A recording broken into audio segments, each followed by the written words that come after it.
vida da missionária Débora, em nome de Jesus, amém?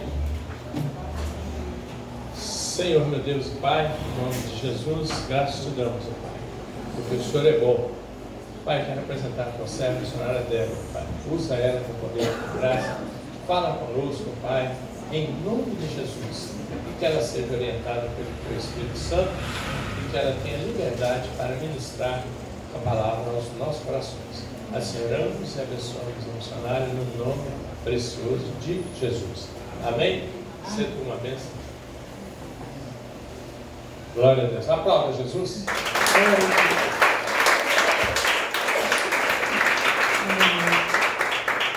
Graça e paz, igreja. Amém? Estou feliz, né? Eu fico feliz de ministrar a palavra. Dá nervoso, né, pastor? Dá uma tremura assim, mas... Né? Mas depois que a gente entrega, passa, né? Senhor, nós rendemos graças ao Senhor, Pai, pela oportunidade de estarmos aqui nesta noite para louvar, exaltar e glorificar o teu santo nome. Ah, Senhor, nós podemos dizer Ebenezer, até que o Senhor tem cuidado de nós. O Senhor tem sido o nosso sustento, o Senhor tem sido o nosso refúgio, o Senhor tem sido a nossa fortaleza, o Senhor tem sido o nosso socorro bem presente na hora da angústia. O Senhor tem sido o nosso Pai, Senhor. Ah, Pai, mas acima de tudo, o Senhor tem sido fiel para conosco. Pai, como já foi louvado aqui, Tu és Deus que faz promessa e cumpre. Tu és Deus que faz aliança, Tu és Deus de promessas, ó Pai. Então, que verdadeiramente o Senhor venha cumprir as Suas promessas, ó Pai, neste lugar, nesta noite. Derrama do Teu Espírito sobre a Tua igreja. Fala conosco, Senhor. Repreenda todo espírito de distração nesta noite, todo ladrão da palavra. Dá ordem aos Teus anjos agora em favor da minha casa, dos meus filhos, Senhor. De tudo aquilo que o Senhor tem nos concedido pela Tua infinita misericórdia. Acoberta pelo Teu sangue. Repreenda todo espírito que não provém de Ti, ó Pai. Em nome de Jesus, Senhor. E fala, Senhor, para a Tua igreja. É o que nós pedimos em nome de Jesus. Amém. Estava aqui falando com a pastora que terça-feira eu estava lá fazendo meu devocional. E aí, quando eu li um versículo que estava lá, eu automaticamente aquele versículo assim, deu um estalo. Eu falei, vai, vou ter que procurar essa palavra aqui. E aí eu comecei a meditar naquela palavra e o Senhor, eu falei, Senhor, isso aqui dá uma pregação, né? Ele falou assim, pois é, você vai pregar ela. A gente passou umas horas, a pastora mandou mensagem, você pode ministrar quinta-feira? Eu, glória a Deus. Abra sua Bíblia no livro de 2 Reis. 2 Reis 3. Aleluia, Jesus.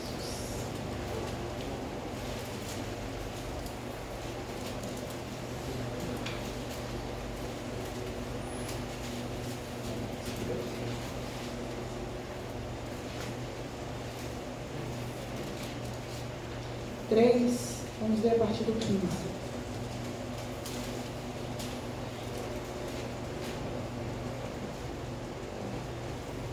Amém? Diz assim a palavra do Senhor. Mas agora me tragam um tocador. Algumas versões dizem um tangedor. E enquanto o tocador tocava, a mão do Senhor veio sobre Eliseu. E ele disse, assim diz o Senhor, fazei muitas covas neste vale, porque o Senhor diz assim, não vereis vento, nem vereis chuva, entretanto, este vale será cheio de água, e bebereis vós, os vossos animais e o vosso gado. E se isso ainda é pouco aos olhos do Senhor, Ele entregará também os moabitas em vossas mãos. E vós ferireis a toda a cidade fortificada e a todas as vilas formosas, e destruirei todas as boas árvores, e entupireis todas as fontes de águas, e destruireis com pedras toda a terra fértil. E aconteceu que pela manhã, quando se oferece o sacrifício, eis que vieram águas pelo caminho do Edom, e a terra foi cheia de águas. Amém? Glória a Deus. Como eu disse, eu estava ali fazendo um devocional, e aí eu li o 18, versículo 18, que era o versículo lá em destaque, e eu fui meditar nessa palavra, o Senhor começou a falar comigo. Essa palavra fala de Jorão. Jorão era filho de um casal muito conhecido da Bíblia, um casal de gente boa, um casal bacana, né? Era filho de Acabe e de Jezabel. E ele não era muito diferente de Acabe e Jezabel não, tá, gente? Porque também não tinha nem como ser. Criado por Acabe e por Jezabel, que eram terríveis, diz a palavra do Senhor. Mas a palavra do Senhor fala que ele era o 9º rei de Israel, reinou por 12 anos. Mas ele não chega a ser tão mal como os pais dele. Ele destruiu a estátua de Baal, que o pai dele havia edificado lá. Mas ainda assim ele era idólatra. Ele não adorava a estátua de Baal, mas ele adorava o bezerro de ouro de Jeroboão. E a palavra do Senhor fala que o Acabe morreu, o pai dele morreu. E os moabitas, que eu já disse aqui que os moabitas, eles são filhos da filha de Ló. Como eu disse, Ló saiu lá da terra, a mulher dele olhou para trás, virou estátua de sal. Ló se deitou com a filha mais velha dele, porque não tinha homem, e elas falaram, nossa, não tem homem, como é que a gente vai fazer? Embebedaram o pai, e elas se deitaram com o pai. A mais velha se deitou com o pai, e teve um filho, e deu o nome a ele de Moabe. Daí vem os moabitas.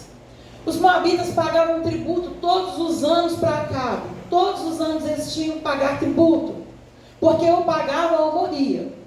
Só que agora Acabe morreu. E aí, Messa, que é o rei de Moab, falou assim, não vou pagar tributo para Jorão, não. Não vou pagar mais tributo para ele, não.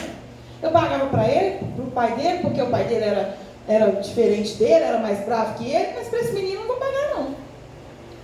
E aí, chega a notícia para Jorão, ó Jorão, o Messa falou que não vai pagar tributo mais não, e se você quiser descer para lutar com ele, que ele está pronto esperando.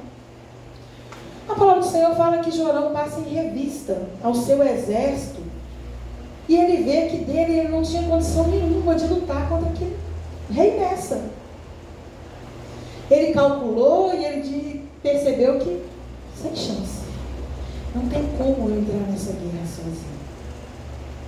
Porque tem guerra que a gente precisa de reforço. Tem guerra que a gente não consegue entrar nela para lutar sozinho. É preciso fazer alianças e pedir reforço. E ele passou em revista, porque, gente, não adianta querer entrar em guerra despreparado, não. A pessoa tem que calcular se ela realmente está preparada para entrar em determinadas guerras. E ele examinou e falou, eu não tenho homem suficiente, eu não tenho capacidade, eu não tenho conhecimento de guerra. Se eu for lutar contra ele, eu vou perder. E aí ele vai e chama Josafá. Porque Josafá já tinha feito aliança com o pai dele. E interessante é que se fosse para ele pensar, ele deveria pensar assim, eu não vou fazer aliança com ele não. Meu pai fez aliança com ele, foi para a guerra, meu pai morreu, ele voltou.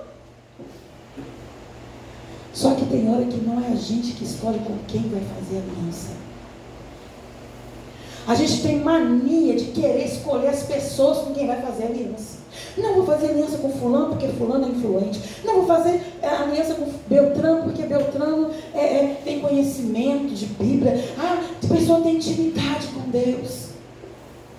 E Josafá também poderia pensar, eu vou fazer aliança com esse menino? Ele mesmo já falou que ele não dá conta, que ele é um fraco. Vou fazer aliança com gente fraca. Eu vou fazer aliança com um cara que não conhece ao Senhor. E eu creio que Deus deve ter falado assim, vai lá e faça. Porque se ele não conhece, a partir da sua vida, agora ele vai conhecer. Vai lá e faça, porque se ele é fraco, vai lá e mostra para ele que o Deus que há na sua vida é forte e tem poder. Às vezes Deus permite a gente fazer aliança com alguém que a gente olha humanamente e fala, não tem condição nenhuma de eu me aliançar com essa pessoa. Mas talvez Deus está querendo ensinar para aquela pessoa o que é Deus verdadeiramente. E eles fazem uma aliança. Ele vai a Josafá e fala, você entra na guerra comigo? Josafá entra. Meus animais serão os seus animais, o meu povo será o seu povo, bora lá. E ele fala, por onde nós iremos? Vamos pelo deserto de Edom. É mais longe, é mais difícil, mas a gente vai pegar o inimigo de surpresa, porque ele não espera que a gente venha de lá. E eles vão. Com 7 dias que estão andando lá no deserto, acabou o quê? A água. Porque, gente, é incrível. Ninguém se prepara para ir para o deserto. Ninguém se prepara para estar no deserto. Porque deserto não é lugar de morada, deserto não é lugar de ficar, deserto é lugar de passagem. Só que quando a gente entra no deserto, a gente calcula assim, eu vou ficar 3 dias, eu vou ficar 4 dias, mas o calor é escaldante, a areia pesa e você não consegue desenvolver uma caminhada boa. E aí começa a render os dias e a água acaba. Foi assim com o povo de Deus lá no deserto. Eles estavam andando, acharam que ia caminhar 40 dias, ficar 40 anos. E a água também acabou. E eles começaram a falar, Moisés, nós vamos morrer. Moisés clama a Deus, Deus envia água. Agar, quando sai da casa de Sarai, também é a mesma coisa. Vou morrer, vou levar o menino para morrer. Quando ela está lá no meio do deserto, acabou a água. O menino vai morrer de sede agora. E com esse povo não foi diferente. Com 7 dias acabou a água. Mas eu louvo a Deus que o nosso Deus é especialista em prover água em meio ao deserto. É no deserto que ele faz Moisés tocar na rocha e sair água da rocha. É no deserto que ele abre os olhos dela para ela ver que na frente dela havia um manancial de água e ela não estava enxergando. E não é diferente agora com esse povo. E aí eles falam, nossa, a água acabou. E agora? Aí Jorão já logo culpa a Deus, né? A culpa é de Deus. Trouxe nós 3 aqui para morrer, ué. Ele falou que nós podíamos vir. Nem consultou a Deus, já colocou a culpa de Deus. A culpa é de Deus, ué. Para que ele trouxe nós aqui? Porque a síndrome da culpa nunca acaba, né? Começou lá no Éden. Quando Eva comeu lá o fruto. Aí quando Deus pergunta para Adão, foi a mulher que o Senhor me deu. Pergunta para a mulher, foi a serpente.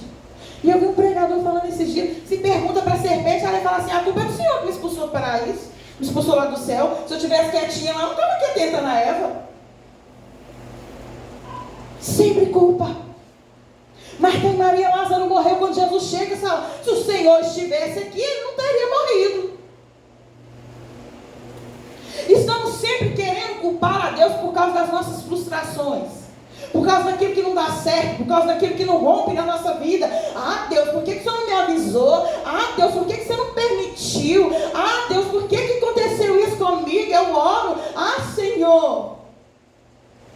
O problema é que na maioria das vezes a gente ora depois que já entrou no negócio. A gente não espera a resposta de Deus. E aí a gente entra, Deus é comigo. E quando não dá certo, começa a culpar a Deus. E é interessante que a Bíblia fala que, como eu falei de Gênesis, Apocalipse, sempre tem alguém culpando a Deus por alguma coisa. Mas tem uma passagem na Bíblia que eu amo. Que se fosse me perguntar, a minha pregação preferida, a minha passagem preferida, de uma mulher que estava dentro da sua casa, casada com um homem chamado Nabal. A palavra do Senhor diz que aquela mulher estava casada com um homem tolo, porque Nabal significa tolo. E Abigail era mulher de Nabal. Davi estava fazendo pastoreio, quando Davi estava com seus valentes lá, Davi ficava pelo campo, e quando ele queria comer, ele pedia para os fazendeiros da época, olha, me dá uma comida para o meu povo aí, nós trabalhamos aqui para você, nos dê alguma coisa para nós nos alimentarmos.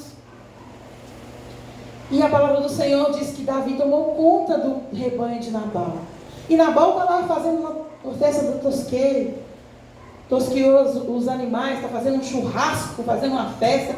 Davi vai lá e manda os servos dele, vai lá, e pede ele, a gente serviu, né, de abrigo aqui, cuidou dos animais deles, vai lá, pede ele comida pra gente, ele vai dar.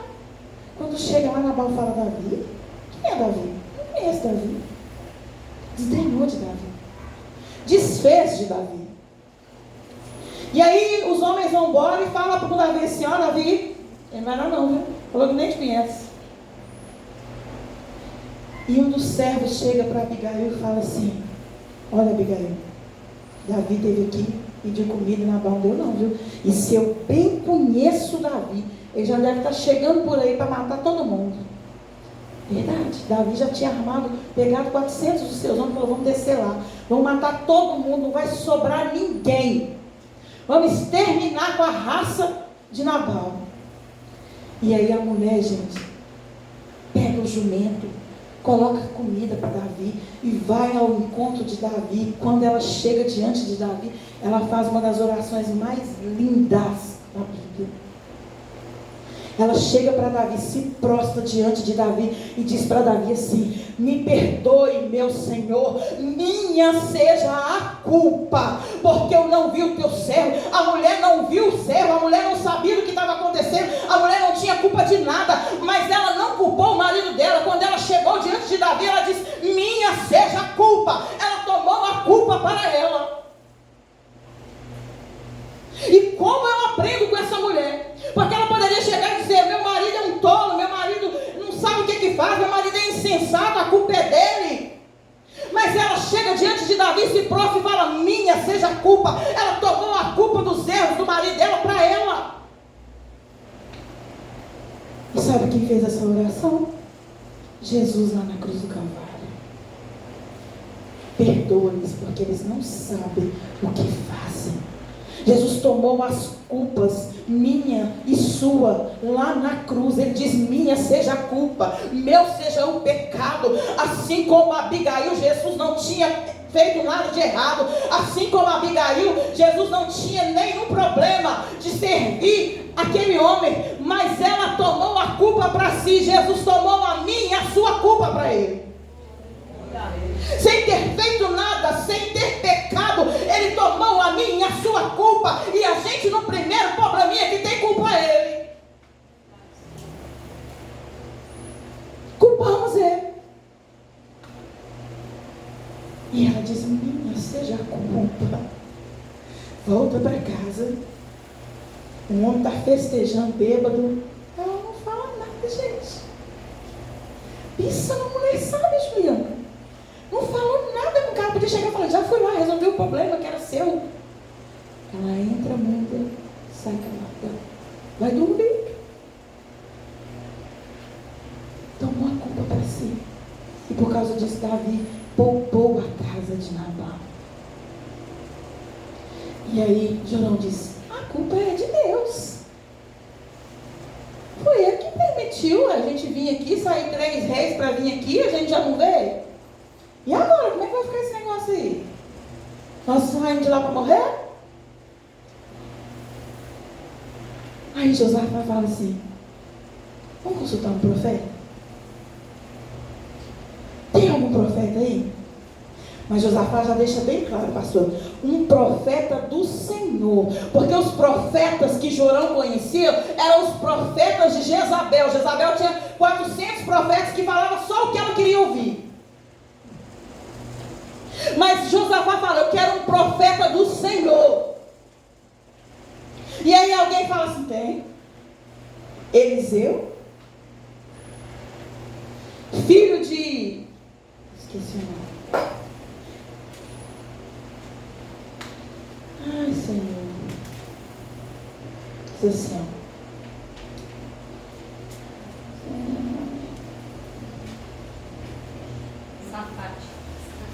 Isso, obrigada.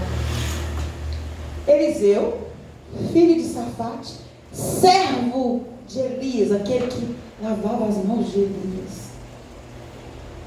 Porque profeta tem nome, mas também tem família, tem referência. E é servo.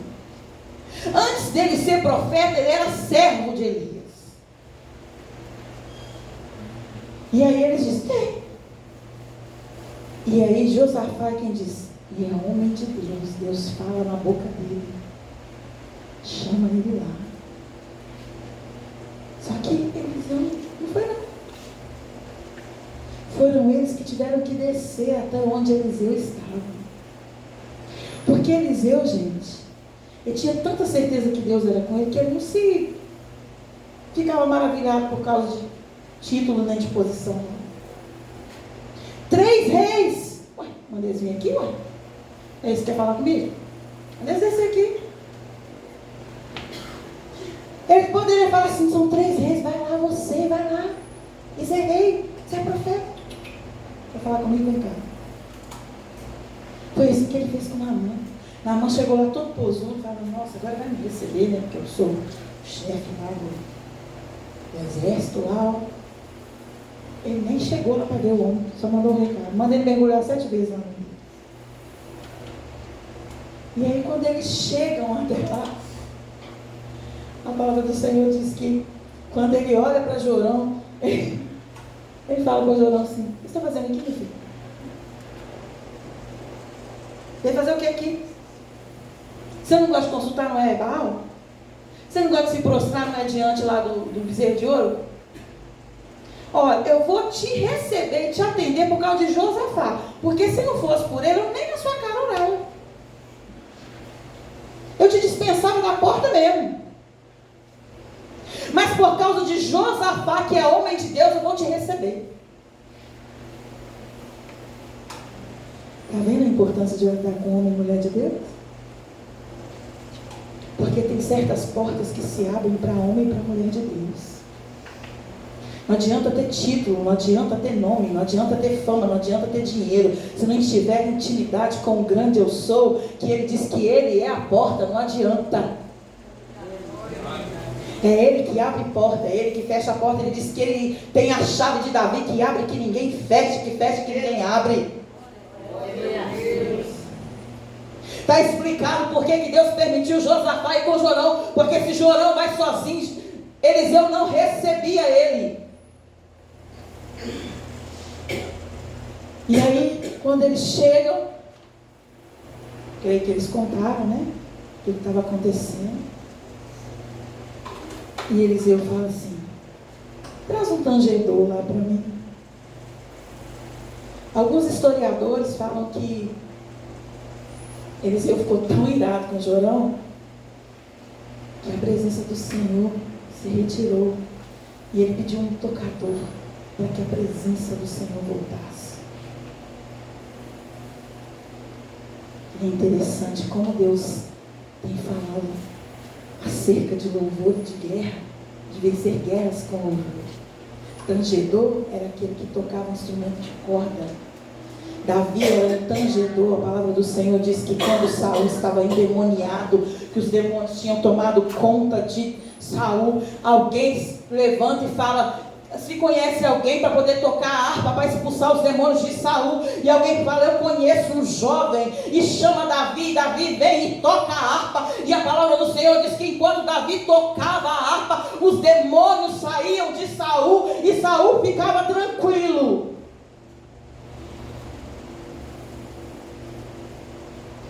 Porque o louvor liberta, o louvor atrai a presença de Deus.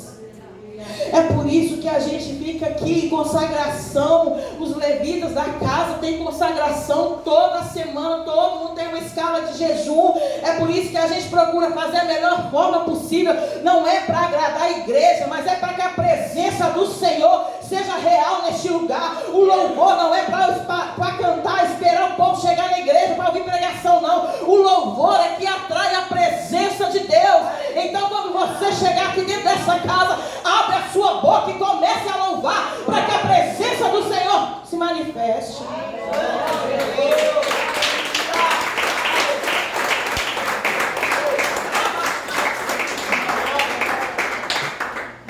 Traz um tocador. E a palavra do Senhor diz que quando aquele homem começou a tocar, a mão do Senhor veio sobre Eliseu. Ai, decoma na plaça de erga. Antes deles irem para receber a vitória, teve um culto no deserto, Dani. Teve um culto, pastora. Oh, aleluia. Começou a tocar. Enquanto ele tocava, a presença do Senhor foi real naquele lugar. A mão do Senhor veio sobre Eliseu, tomou a vida de Eliseu, e Eliseu começou a instruir aqueles homens. E a primeira instrução é: cava poços. Como a Dani costuma falar, Deus parece que brinca com a gente, né? Os caras no deserto, 7 dias sem água. O instrumento que eles tinham era espada e escudo. Como é que vai cavar poço no deserto, Jesus? Só está de brincadeira, né? Vocês vão cavar poços. Vai cavar poços. E não é pouco, não é muito. Eu quero que vocês cavem muitos poços. Gente, eu imagino que aquele povo deve ter pensado assim, né? Nós estamos abrindo a nossa própria cova, né? É verdade. Nós estamos com sede, nós estamos no deserto. O inimigo está atrás. Até agora Deus não falou que está com nós, não. Ele deve estar mandando cavar as covas aqui para a gente enterrar nós aqui mesmo. É por isso mesmo, né? Cave covas. Covas aqui, gente, não é cova de morrer, não. De enterrar, não.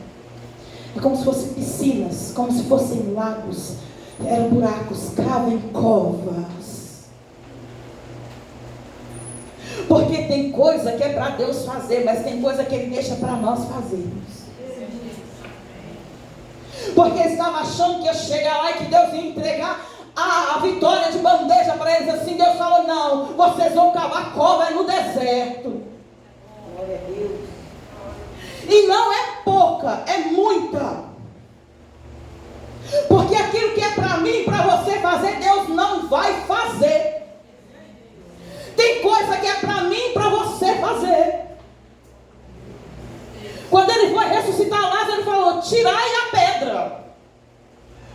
Tirar a pedra era para o homem, ressuscitar Lázaro era para ele. Quando aquela viúva vai até Eliseu também e fala, meus filhos vão morrer, o que você tem? Eu tenho uma botija de azeite. Vá e pegue vasilhas, não poucas, muitas. Multiplicar o azeite é comigo, mas pegar as vasilhas é com você. E Deus não brinca não, gente. Deus não mandou escavar porque não tinha nada para fazer, nem para punir eles, não. A ordem era, cavem covas, muitas covas, cavem buracos, muitos buracos, e tem um detalhe, eu vou encher, mas não vai ter sinal nenhum, não vai ter chuva, não vai ter vento, não vai ter trovão. Eu não vou dar sinal nenhum de que eu vou cumprir o que eu estou falando.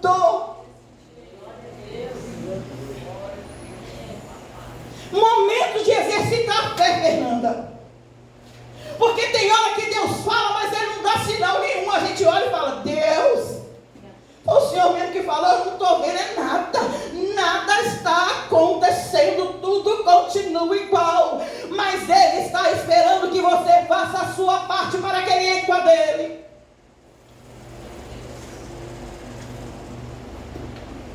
Eu não vou fazer não. Já pensou se Noé fala assim, não vou construir arca não, que nem nunca choveu, esse Deus está doido. Não tem sinal nenhum de chuva aqui não, gente. Nem nunca choveu. De onde vai vir essa água? Noé obedeceu. Cavem. Comecem a cavar. Vocês não vão ver sinal nenhum, mas eu sou com vocês. Vocês não vão ver sinal nenhum, mas eu continuo. A minha palavra permanece de pé, porque eu não sou homem para que minta, e nem filho do homem para que me arrependa. Acaso tendo eu falado não faria, tendo prometido não cumpriria? Mas eu não estou vendo nada, eu não estou sentindo nada. Quem falou que você precisa de ver e de sentir? A fé é o firme fundamento das coisas que se não veem, mas que se esperam. Não estou vendo nada, Senhor, não está acontecendo nada, não tem cheiro de chuva, não tem sinal, não tem nem uma nuvenzinha do tamanho da mão de um homem, como que tinha lá para Elias, não. Mas cava, porque a água já está vindo.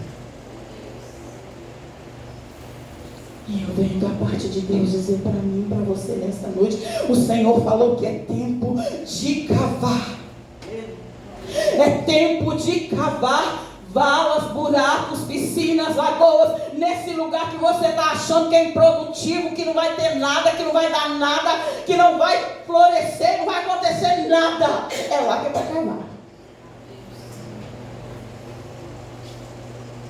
Porque é no deserto que tem escassez de água, mas é no deserto também que tem provisão. Aleluia.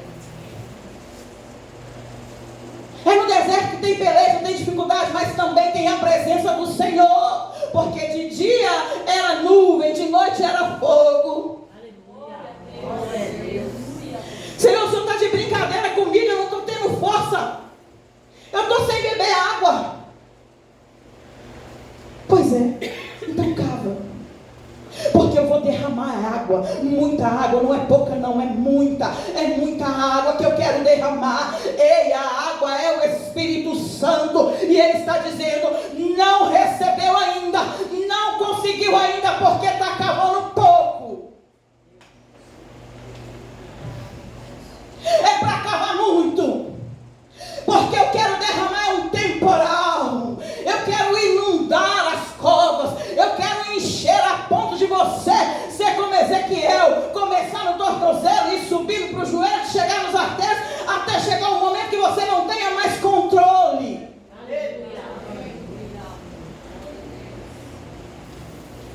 E cavar vai da sua fé.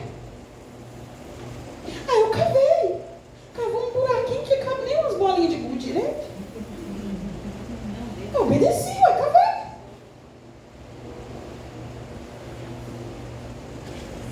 Ele diz para cavar muitos. Gente, pega a visão. Se a pessoa tem muita fé, ela ia cavar muito buraco, ia fazer muito buraco, ou então ela ia cavar um buraco bem fundo para caber bastante água. Porque foi isso que ele fez com a viúva lá. E Eliseu, pegue vasilhas, não poucas, muitas. Enquanto houver vasilha, não vai faltar azeite. Enquanto houver buraco, não vai faltar a água. Glória a Deus. Mas tem gente que quer água só para tomar um copinho. Tem gente que quer um balde só para matar a sede dos animais. Mas tem gente que quer mergulhar. Tem gente que quer mergulhar. E ele falava comigo assim, ó, sabe por que não está recebendo ainda, não está vivendo ainda? Está cavando pouco.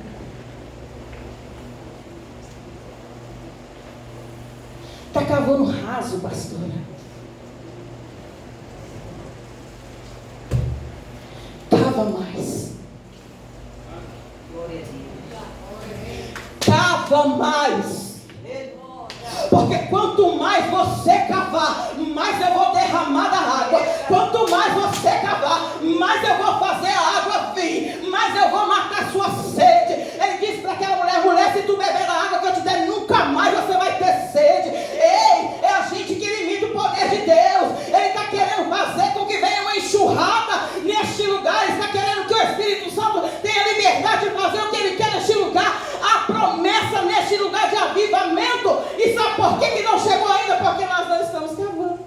Meu Deus.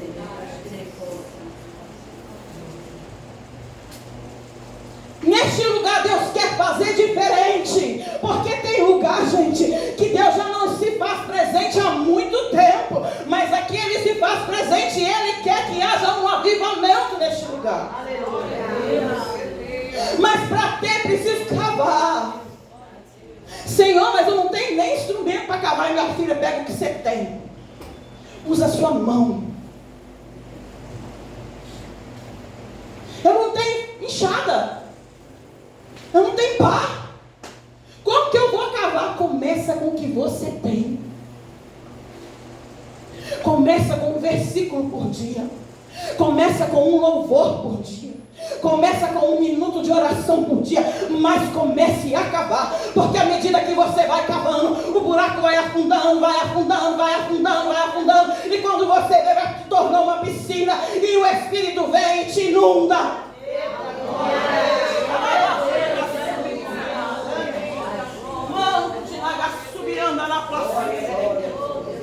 É tempo de cavar a igreja. O Senhor está esperando que nós cavemos. Ele não quer vir aqui e ficar todo dia dando palavrinha para a gente, não. É a gente que tem que cavar. Foi o que ele falou para mim quando eu li o versículo. Quem tem aí Café com Deus Pai? É um versículozinho que vem em cima. E eu li aquele versículo e quando eu li eu falei, opa, tem alguma coisa aí. Ele diz, vai lá cavar. Cava lá, né, pastor? Eu comecei a ler e falei, Deus, esse negócio dá uma pregação. Cava porque tem muito mais. Comece a cavar. Eu quero fazer muito mais. E aí Eliseu fala para eles assim, ó, vai cavar. Ele vai mandar. E ele detalhe é que ele fala assim, ele vai entregar a vitória. Ele fala assim, a água é pouco do que Deus vai fazer. Glória a Deus. Aleluia. Glória a Deus. É pouco para o que Deus vai fazer. Ele vai entregar a vitória, ele vai entregar o inimigo nas suas mãos. É pouco para o que ele vai fazer. Para de se contentar com pouco, porque ele vai fazer coisas grandes. Ele disse para o povo, é pouco. Ele não vai só fazer vir água, não. Ele vai entregar a vitória na mão de vocês. Tanger, Fernanda, é pouco, cava mais.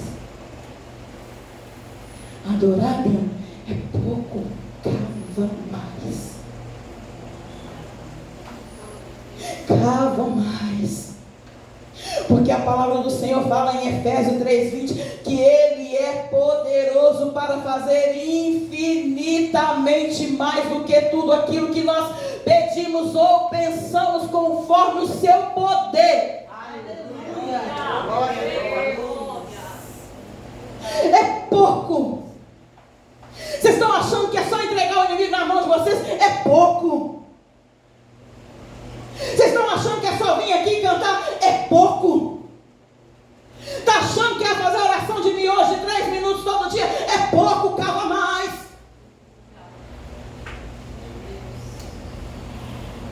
É pouco. Está pregando? É pouco, cava mais. Está achando que um carro de 50 mil é o que eu dei para você? É pouco, cava mais. Está achando que uma empresa pequena que eu tenho para você é pouco, cava mais. Está achando que uma festa de casamento é tudo que Deus tem para você? É muito pouco, cava mais. Porque quando a gente cavar, vai começar a vir o sobrenatural de Deus. Porque Ele é especialista em fazer o impossível acontecer. Fazer água brotar no deserto é só para Deus. Cava cobra é comigo e com você. Cava mais. Ter uma mansão num lugar bom, Ele falou comigo, é pouco, amor. Cava mais.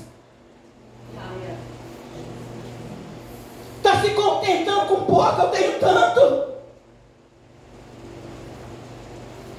Mas aí vem um segredinho.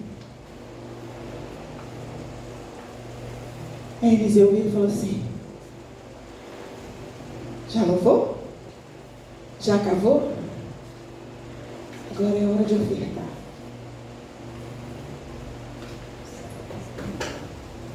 É hora de oferta.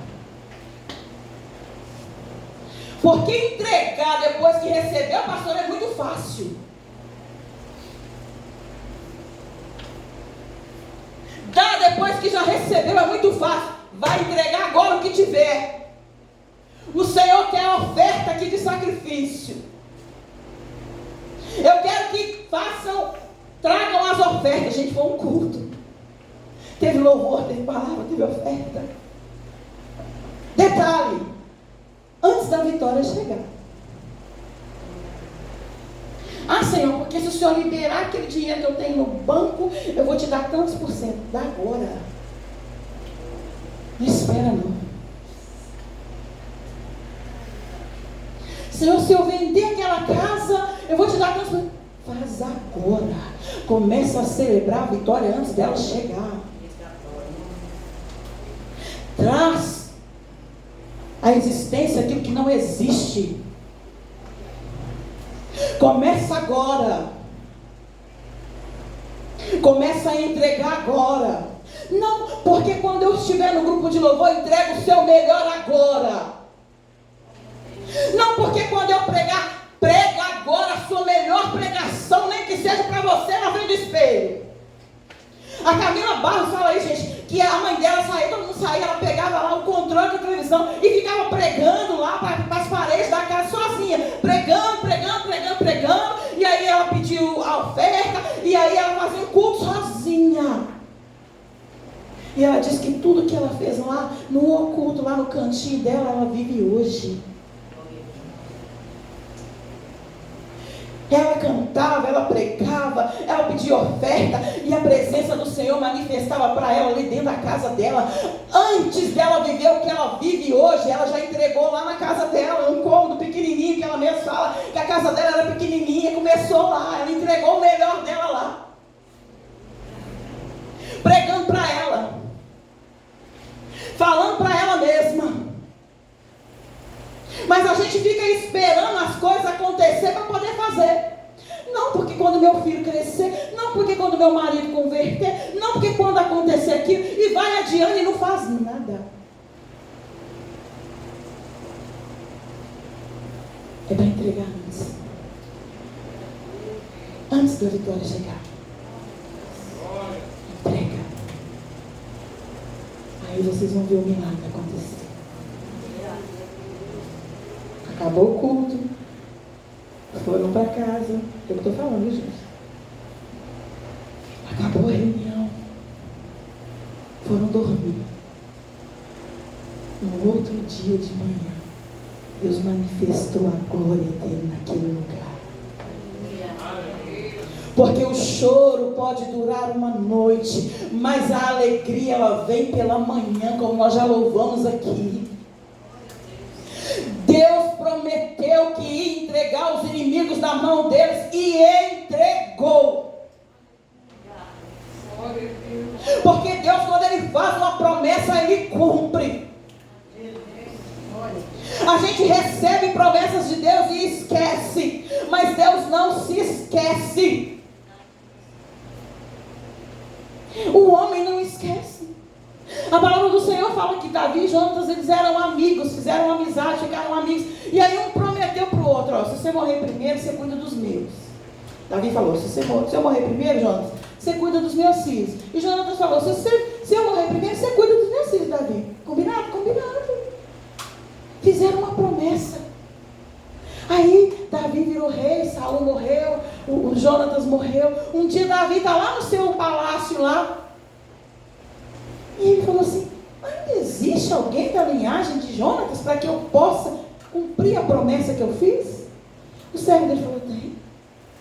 Lá na terra de Lodebar, tem um aleijado dos pés. É mesmo? É. No dia que foram matar Saul, ele foi correr, a ama foi correr com ele no colo, ele era um bebê, caiu, quebrou os pés e ficou aleijado. Manda chamar ele. Porque é tempo de eu cumprir a promessa que fiz para o pai dele lá atrás. Mandou chamar, mandou a carruagem entrar em Lodebar, cidade do esquecimento, lugar feio, horroroso, que só tinha gente esquecida. A carruagem do rei entra dentro de Lodebar, para e fala, quem é? Meu filho da sorte. Eu vim buscar. Como assim? A palavra do Senhor fala que ele assustou, ele achou que Davi estava indo para matar, para acabar. Aí descobriu que eu sou filho de Jonatas e neto de Saul, veio para poder acabar, exterminar com o resto da família. E Davi disse para ele, não, eu vim cumprir a promessa que eu fiz para o seu pai lá atrás. pegou ele, colocou na carruagem, levou, e a Bíblia diz que ele se assentou na mesa do rei e foi morar na casa de Davi. Se Deus não deixa o homem esquecer uma promessa que faz, imagina ele, gente. Ele não se esquece. E aí de manhã, a palavra do Senhor fala que a terra de Edom choveu, encheu a terra de água, encheu, transbordou e foi até as covas e encheu as covas. E a palavra do Senhor fala que eles beberam, os animais beberam, o povo todo bebeu, porque Deus havia feito a promessa e ele cumpriu.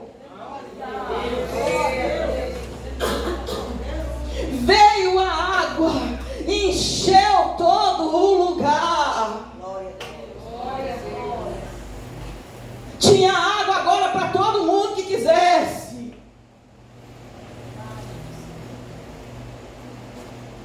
E aí, o sol nasce. A palavra do Senhor fala que refletiu o sol na água. O sol nasceu de manhã vermelho e refletiu na água. E os moabitas, quando viram, já estava indo de encontro a eles, enxergaram a água vermelha. Falaram assim: ah, sabia. Eu imagino nessa falando assim: eu sabia que esse negócio de juntar esses três não ia dar certo. Aí eles brigou entre eles, matou o outro, acabou o negócio. Nós não precisamos nem de fazer nada, nós já morreram lá. Aí tá tudo cheio de sangue, a água lá, aquilo era tudo sangue deles. Acabou, morreu todo mundo. Bora lá agora pegar os despojos. Aí eles, nossa, disse para os soldados assim: você não levar espada não, viu? Pode deixar aí. Não vão levar escudo, não vamos levar espada. Vamos sem nada para a gente trazer muita coisa. Vamos com a mão livre. A palavra do Senhor diz que quando eles chegaram lá, os três exércitos estavam esperando eles e matou, exterminou com eles. Deus é o melhor estrategista que existe, gente. Fez eles olharem o sol refletir na água, parecer sangue, para eles irem lá desarmados, chega lá, morrer o filho da espada, de Jorão, Josafá e Edom. Exterminou com eles. E aqui eu aprendi mais uma coisa sobre despojo, Fernando. Até para pegar esposo tem que estar com a espada.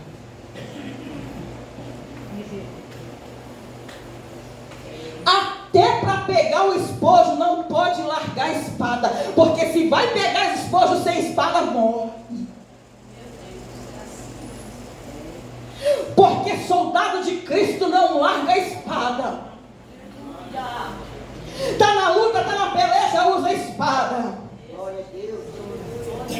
Está no vale, usa a espada. Está no deserto, usa a espada. Está no monte, usa a espada. Não larga a espada. Porque tem muita gente, Fernanda, que para lutar usa a espada, mas na hora que vai pegar o despojo, abre mão dela.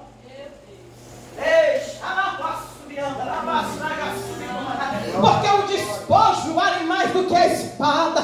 Ei, querido, não abra mão da sua espada.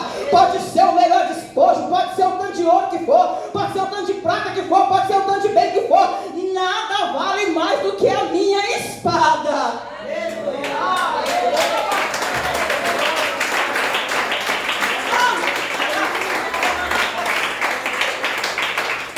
Não abra mão da sua espada. Seja como Neemias.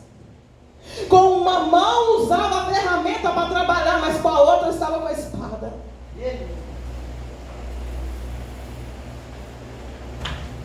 Com uma mão fazia parede, sentava tijolo, com a outra espada.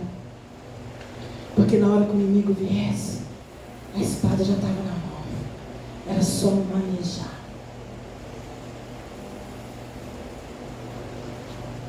O Senhor entregou a vitória na mão deles. saíram de lá vitoriosos. A palavra do Senhor diz que Massa ficou tão desesperado, gente, tão desesperado, que quando ele viu que ele estava perdendo, ele pegou 700 homens e tentou contra a vida do rei de Edom, porque o rei de Edom era o menor entre eles, era o menor lugar, era a menor cidade. Aí ele tentou ir contra eles, mas perderam. Porque Edom era a menor cidade, mas foi de lá que veio a água para grande. Porque tem hora que a gente espera achando que vai vir do lugar grande. Deus vai lá e pega o pequenininho e fala, vai vir do pequeno. Foi da menor cidade que encheu, transbordou para vir para grande. Para de achar que você é pequeno, para de achar que você não tem utilidade, para de achar que é muito pouco, porque Deus tem um negócio com os pequenos, gente. Davi era pequeno. Para de medir Deus. Ele ficou tão desesperado. Ele falou, não, pelo menos Edom tem que ganhar, não é possível. O menor, não é possível que nem dele eu vou ganhar. Ele ficou tão desesperado que a Bíblia fala que ele pegou o filho primogênito dele e sacrificou ele a Deus Baal ali na frente de todo mundo para ter vitória. E nem isso adiantou. E a palavra do Senhor fala que os israelitas, que eram o povo de Jorão, porque havia dois reinos, o reino de Israel e o reino de Judá. Josafá era o reino de Judá e Jorão o reino dos israelitas, que eles não quiseram pegar nada de despojo deles. A esse preço não. A esse preço não. Por causa da vida de um inocente. Vamos embora. Porque eles também não precisavam de mais nada. Deus já tinha dado tudo que eles precisavam. A presença dele através das águas. Porque a água simboliza o Espírito Santo. Então nesta noite eu te convido, tangedor,